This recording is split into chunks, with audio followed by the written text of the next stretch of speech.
During 1896 and 1897, 7 years before the Wright brothers would take flight, several cigar-shaped airship reports appeared in newspapers across the United States. One account appeared in the April 19, 1897 edition of the Dallas Morning News. It was written by S.E. Hayden. The account reported that an airship crashed into the property of J.S. Proctor at 6 a.m. on the 17th. The pilot was described as not of this world and had died on impact. Debris from the crash was spread across several acres when the craft collided with Mr. Proctor's windmill.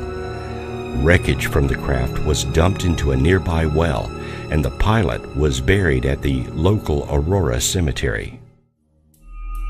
T.J. Weems, a United States Signal Service officer from nearby Fort Worth, viewed the body and referred to the pilot as a Martian. And Mr. Weems, who was also an astronomer, would become the first United States government official to observe an extraterrestrial and report back to the government. Papers found on the pilot were assumed to be a journal of his travels, but were written in an unknown hieroglyphic-type script and could not be deciphered. It's likely these papers returned to Fort Worth with Mr. Weems and fell into the hands of government officials. The beginning of the UFO cover-up was at hand. The first official observation of an alien, the crashed remains of a craft, and all the reports of airships from the previous months would cause serious concerns in Washington.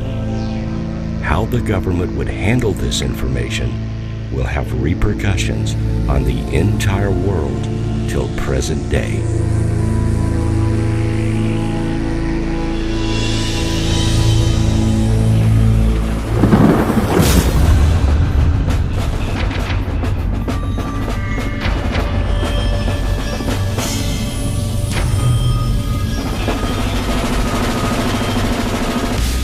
It began with 2 nights of UFO sightings in 1987. Green and white balls of light that formed into all sorts of shapes hovered directly above the zoo and caused the animals to become greatly disturbed. Due to budget cuts and because there were police in the park all night long, caretakers and other zoo employees were no longer present at the zoo all night long. The last one would leave around 11 o'clock. The zoo employees that spoke to me said that the animal deaths and mutilations were eventually explained away as the work of vandals or ritualistic killers in an internal report. However, they point out that the vandals would have made all kinds of noise trying to kill the animals, had to break into most of the pens and exhibits. It would have left a significant amount of blood and other evidence behind. None of these things were present. No alarms went off, and the park police and other employees working in nearby areas on the night in question heard nothing. The only reason that the caretaker and employees contacted me with their stories was because they felt that the possibility existed, that the same thing could happen again, and they found the previous explanation for the deaths and mutilations to be absolutely ridiculous.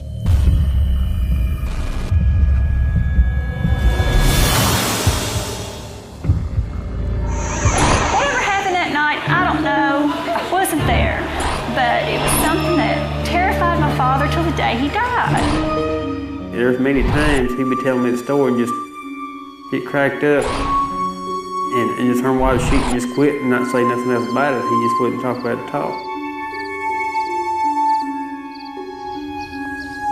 This story happened in Christian County, Kentucky. In the emotional state of the terrified family members, the investigating officers found no concrete evidence. Some reports suggest that police found a strange luminous stain in the grass where one of the creatures fell after being shot, but no one took a sample, and by morning there was no trace.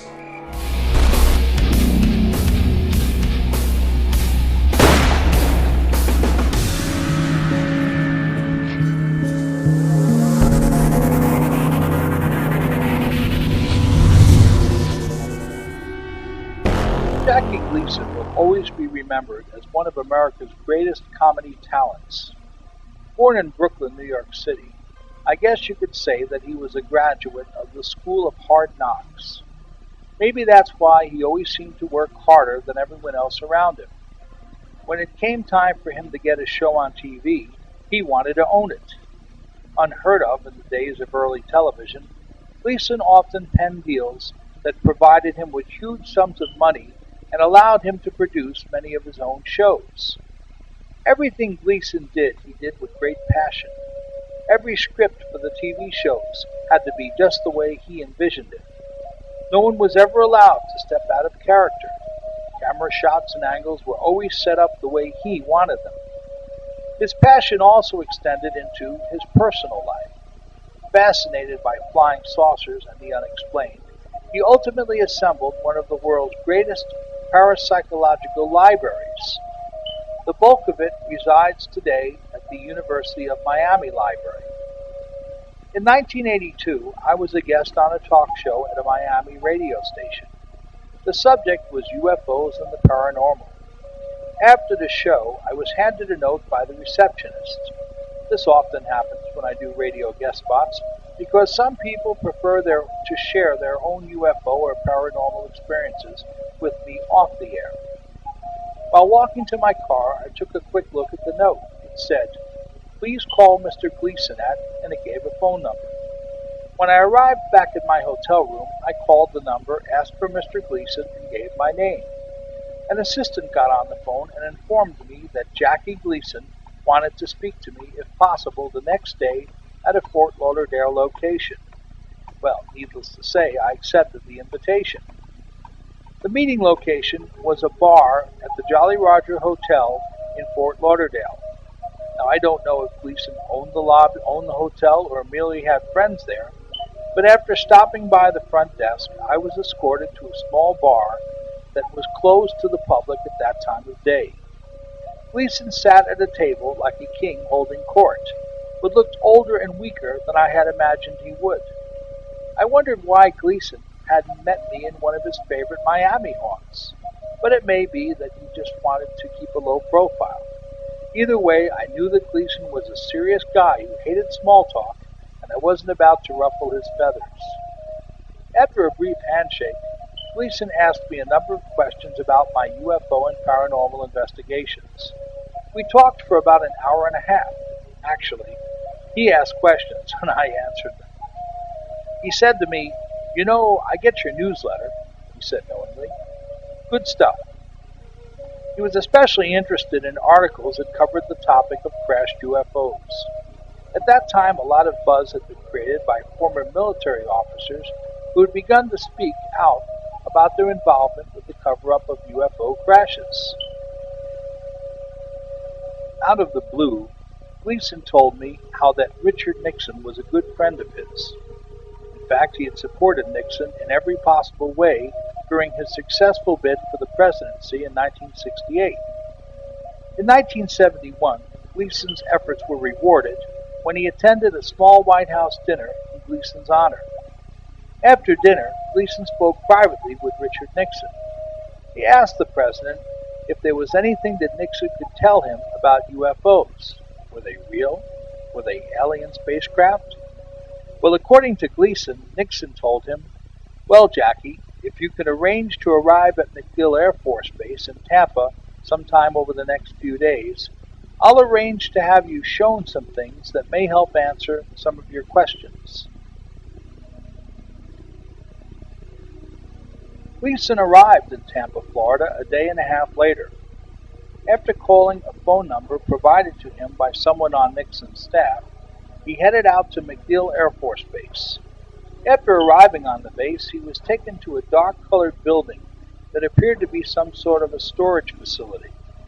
Once inside, he had to pass through several levels of security. Finally, Gleason was escorted into a large room where some strange debris lay on the floor. An officer told him, "This material is from Roswell." No emotion, just a matter-of-fact statement. The officer handed Gleason a small piece which seemed almost weightless and very flexible. Just then, a light came on in the center part of the room. Gleason was astonished to see what looked like a large piece of a broken disc just floating a few feet above the floor. Warned not to approach it, Gleason still got an eyeful, but the surprises weren't over. After just a few minutes, Gleason was escorted to another room. 3 containers with glass plates for viewing greeted him. These were the occupants found near the object you just saw. Again, with little emotion, the officer gave Jackie a one-sentence description that spoke volumes. The beings were about 4 to 5 feet tall. 2 of the bodies were badly damaged, but one was in very good shape. As Gleason looked at it, the officer said, "This one died later." It had large oval eyes, grayish skin, and looked male. "Are they all males?" Gleason asked. "Your guess is as good as ours." He answered Jackie with a slight smile, but it was time to go.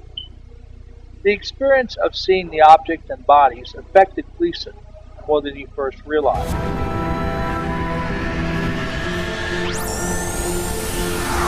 And my whole family were going to bed 11 o'clock, and I looked out the window of my bedroom, and I saw this green shimmering light in the sky, and billowing clouds, a small point in the sky, maybe 500, tops 1,000 feet in the air. So it was well within our atmosphere. And the smoke was billowing out, and green shimmering lights behind it. I called to my mother. The sky is green. And she comes in and she looks, sure enough, the sky was green. And pretty soon my whole family, my parents, my sister, and myself were out on the front lawn. So it was summer because we were still in our pajamas and house coats. Father didn't know what it was. My mother said, "It's the second coming." Very religious woman, and she thought it was the second coming because none of us had any clue as to what it was. But it was a huge craft, perfectly silent, huge round lights of various colors, none of which were FAA standard, and just sat there. And then we looked off to the left, and here's a little funnel cloud of smoke coming down. And it was later, my sister, terrestrials come from other planets and or other dimensions through a vortex. They instead of going from point A to point B, they fold time and leave their space-time and arrive at ours instantaneously.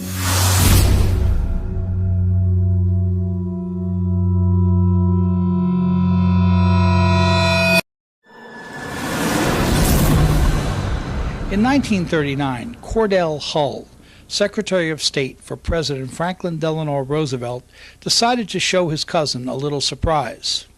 Hull brought his cousin, the Reverend Turner Hamilton Holt, into a sub-basement of the U.S. Capitol building to show him something that would shake him to his soul. Hull consequently made his cousin swear to never reveal what he was about to see.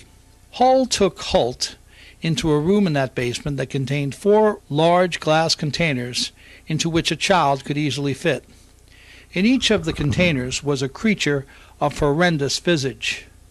The tiny humanoid-like creatures were floating in some sort of chemical preservative. According to the Reverend Holt, Cordell Hull told him that this had to be kept secret to prevent widespread panic among the American public. Holt asked his family to wait until both he and cousin Cordell were both dead before revealing this information. And Holt's children did just that.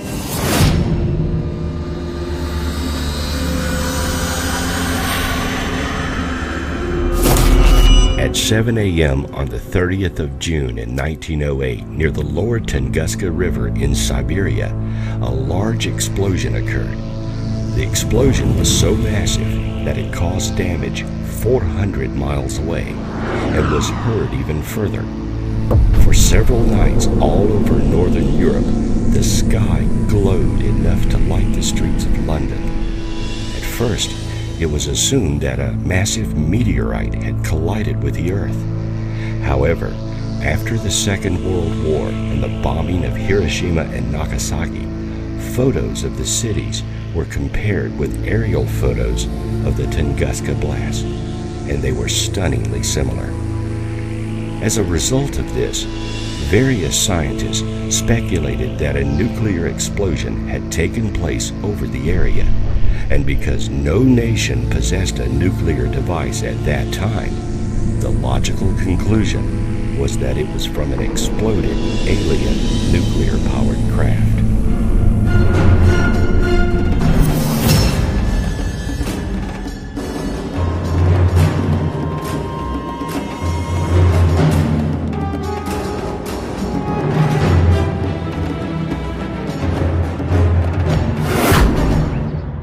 My name is Edward Albert Meyer genannt. My name is Edward Albert Meyer, but all around the world I am simply called Billy. I received the name in Tehran when I was on the road, and since then this name has remained with me. Billy Meyer is a soon-to-be 70-year-old man living in Switzerland. Meyer has one arm. He lost his arm in about 1965. He started to take photographs of UFOs in 1964. He claims that his first contacts with extraterrestrials took place when he was only a 5-year-old boy. That there is more photographic evidence and video evidence for this particular case than any other existing case.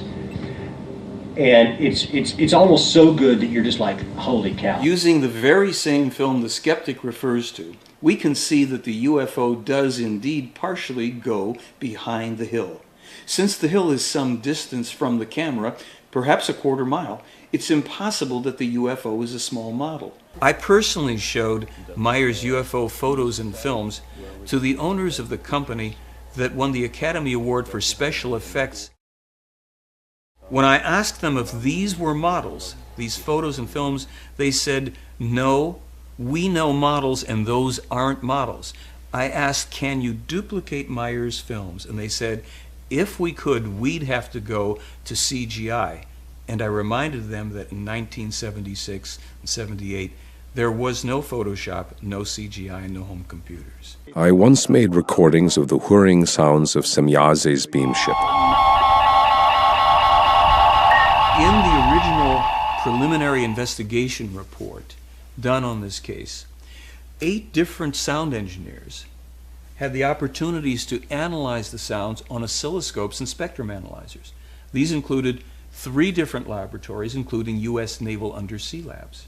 They could find no sound source of record that could produce these sounds. In 1958, Meyer sent to the 25 European countries about 115, 120 specific predictions. The United States of America will be engaged in 2 wars with Iraq. The second war will be conducted under a president who is the son of a former president. The second war will lead to an unbelievable disaster. Perhaps the most startling of what I call the prophetically accurate information in the Meyer case pertains to Meyer's astronomical information about numerous planets, but especially Jupiter, its rings, its moons. Meyer specifically said that Io is the most volcanically active body in the solar system. He published that 5 months before we discovered it. More than a year after he published the information on a ring of Jupiter being composed of ionized sulfur particles, Science magazine published that information in January of 1980. The skeptics would like us to believe that this man, with no resources, working as a night watchman and on a partial disability pension, with one hand, is not only a master model maker, filmmaker, photographer, digital and special effects person, videographer, metallurgist, electronics genius, sound recording engineer, knowledgeable about topography and map making, geography, ancient history, mining, ores, agriculture, and 30 other disciplines that he's brought to bear in terms of the information in this case. They will credit him with that, but they won't say, hey, the guy's telling the truth, he's the one that's meeting with these people.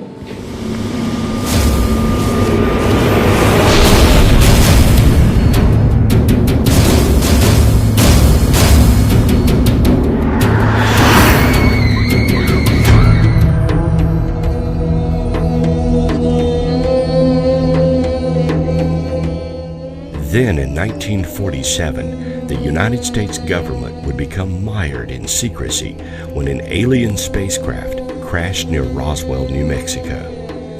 The Roswell incident seemed just to involve debris from a craft of some sort, as no main part of the craft could be found on the Brazel Ranch. This led to speculation that the main part of the craft had managed to travel on before coming to rest. Later, the second section of the saucer was found. It came down in an area west of Sirocco, New Mexico, known as the Plains of San Agustin, where witnesses discovered a strange metallic object and several dead bodies.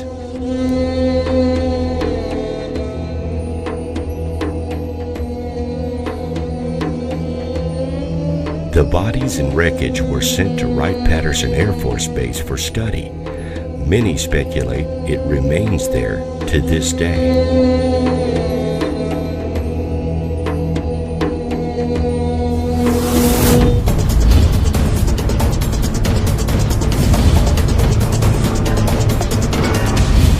One of the things that really shocked the Allied forces during World War II was the technology possessed by the Germans. The V-2 rocket, basically a 1940s version of most any modern intercontinental ballistic missile, was at least 30 years ahead of what every other government had available. German aircraft were the first to use swept-wing technology, despite the fact that we're told such aircraft cannot fly in a stable manner without computers, which did not exist in a form that could be placed aboard aircraft in the 1940s. According to the U.S. Army's official history of World War II, some German planes even used television and radar-guarded weapons. The Germans were the first to fly jets and the only ones to use them during World War II. Some were made of exotic composite materials, carefully held in place by special radar-absorbing glue. America's V-2 stealth bomber bears a striking resemblance to some of the German jets of World War II and is assembled in much the same way. But those jets were assembled and flown in the 1940s. The question is, how did Germany, which had been forced to disarm after World War I, develop so much technology in such a short period of time? The answer is, they may have had help. German plans for saucer-shaped craft found and examined after World War II by the Allied intelligence services suggest that the Germans may have had access to one or more crashed UFOs which had gone down somewhere in Germany at a much earlier date. The circular craft, which Germany never had time to actually produce that we know of, would have been powered by a sophisticated gravity drive using powerful magnetic fields. Was Germany able to glean enough technology from crashed UFOs to jump ahead of the rest of the world in electronics, engineering, and weaponry? Considering the fact that the United States spent the next 30 years after World War II ended relearning and copying what Germany already knew in terms of technology, the answer might just be yes.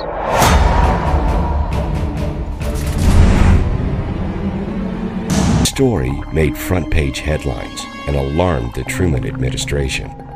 The president himself personally called Captain Edward J. Rupert, the supervisor of the Air Force's Project Blue Book investigation into the UFO mystery, and asked for an explanation of the sightings. The president was told it was a temperature inversion. However, the Air Force placed several jet pilots on nationwide alert with orders to shoot down any UFO that ignores orders to land.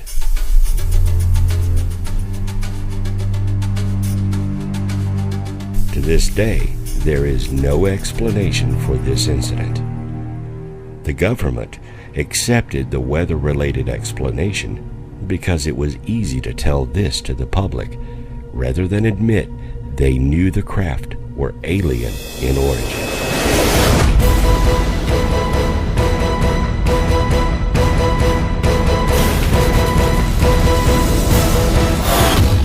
CBS was making a special documentary about the UFO phenomenon in 1973. Veteran news anchor Walter Cronkite was approached with the idea. Though the program was to be hosted by several CBS News reporters, Cronkite would do the interviews. By 1973, I'd already been investigating UFOs for several years. As it happened, Walter Cronkite read a small piece that I wrote for a now-defunct UFO publication about the Air Force cover-up of UFO information. Cronkite was making a list of people he wanted to interview for the CBS special, and the article interested him. In September of 1973, I received a letter from CBS News indicating their interest in my work. After a few phone calls, I was actually able to meet and speak with the man himself. On a cool New York City day in late September, I sat down and had an informal lunch with Walter Cronkite. As we lunched, Cronkite told me about the TBS special and indicated that he might want to interview me. He wanted a younger person's perspective on the phenomenon. Most of the UFO researchers in those days were older and had taken up the topic as a retirement project. Cronkite was especially interested in some of the Air Force stories I'd collected about the cover-up. After about 30 minutes of back-and-forth conversation, Cronkite said to me, "Let me tell you my UFO story."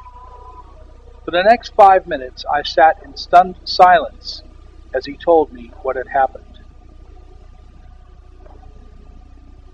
In the 1950s, Cronkite was part of a pool of news reporters brought out to a small South Pacific island to watch the test of a new Air Force missile. The reporters had been warned that photography and audio recordings were forbidden. They would have to give a written account of the event. As Air Force security personnel walked around the perimeter of the test area with guard dogs and the news reporters watched, the missile fired up and was about to be released. Just then, a large disc-type UFO appeared on the scene. Cronkite guessed that the object was about 50 to 60 feet in diameter, a dull gray color, and had no visible means of propulsion. Because the noise of activity around him and the missile engine was so loud, he couldn't tell whether the disc made any noise. He didn't notice any coming directly from the object. As Air Force guards ran toward the UFO with their dogs, the disc hovered about 30 feet off of the ground. It suddenly sent out a blue beam of light which struck the missile. It also struck a guard and a dog at the same time. The missile was frozen in midair about 70 feet from the launcher as it had taken off, and the guard was frozen in mid-step and a dog frozen in midair as he jumped at the disc. Cronkite reminded me that all this happened within a very short space of time, probably about 5 minutes or less. Suddenly, the missile exploded. After that, the disc vanished. The guard and dog looked all right, but were quickly taken away by medical personnel. At the same time, guards rapidly ushered the reporters into a concrete observation bunker. After about 30 minutes of sitting in that hot box, they were brought out into the air again and addressed by an Air Force colonel. The officer told them it was all part of the test. Obviously making it up as he went along, the colonel said the event was staged to test media reaction to UFOs. He reinforced the usual line to the reporters that flying saucers were probably not extraterrestrial, but what people were actually seeing was secret planes being tested by the Air Force. This test was designed to show the media how shocking it could be to suddenly view a new technology. Well, Cronkite was certain that what he viewed was indeed a new technology, but he was also sure it was not an earthly one. He didn't believe the Air Force explanation then, and he didn't believe it at the time that he told me the story.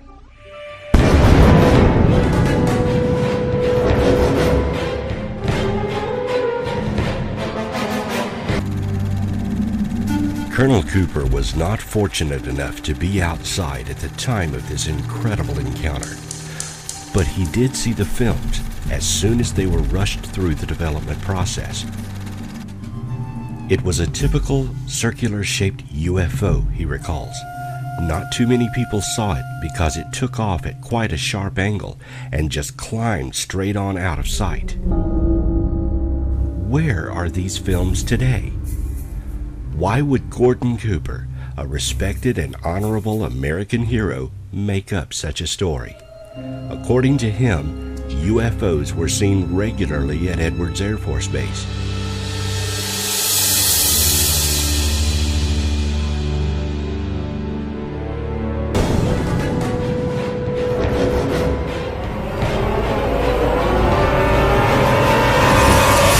Some of the most compelling evidence that UFOs are here and hailed from somewhere else comes from encounters involving the military itself.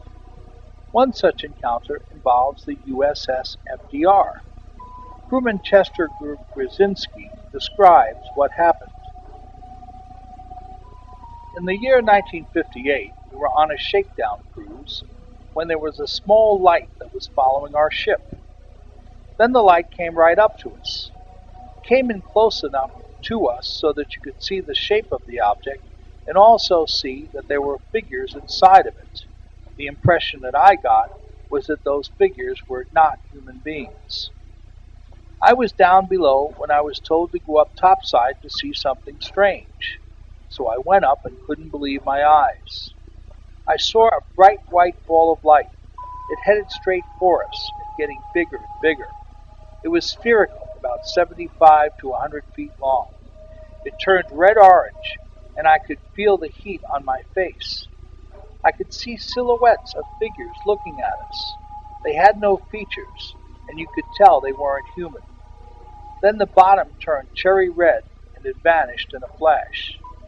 Soon after the incident, crew members who talked about it were transferred. Then the CIA came on board to investigate a so-called gambling problem. It was a massive cover-up, notes Grzinski. There was no gambling. Closed its public study on UFOs. Project Blue Book ended with assurance from the government that the UFOs represented no threat to national security.